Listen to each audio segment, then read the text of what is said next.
ఎఫ్బిఐను hack చేసిన 15 ఏళ్ల బాలుడు. 1999లో జోనాథన్ జేమ్స్ అనే 15 ఏళ్ల కుర్రాడు సైబర్ ప్రపంచంలో సంచలనం సృష్టించాడు.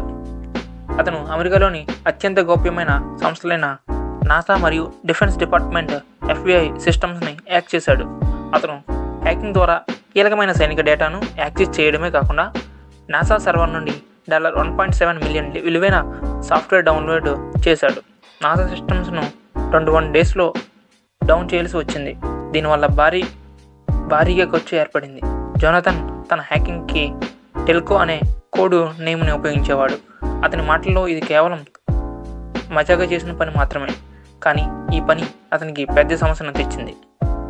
అతనిపై ప్రభుత్వ కేసు నమోదైంది. చివరికి హౌస్ అరెస్ట్ జారీ అయ్యింది. అతను చట్టాన్ని ఉల్లంఘించగా అతని టాలెంట్ ప్రపంచానికి ఉదాహరణగా నిలిచింది. ఈ స్టోరీ ద్వారా ఏమర్థమైందంటే, టాలెంట్ ఉన్న సరైన దిశలో ఉపయోగించబోతే దాని పరిణామాలు తీవ్రం అవుతాయని. చిన్న వయసులోనే అతని ప్రతిభ చరిత్రలో నిలిచింది, కానీ అది చట్టబద్ధంగా ఉండకపోవడంతో అతనికి దుస్థితి ఎదురైంది.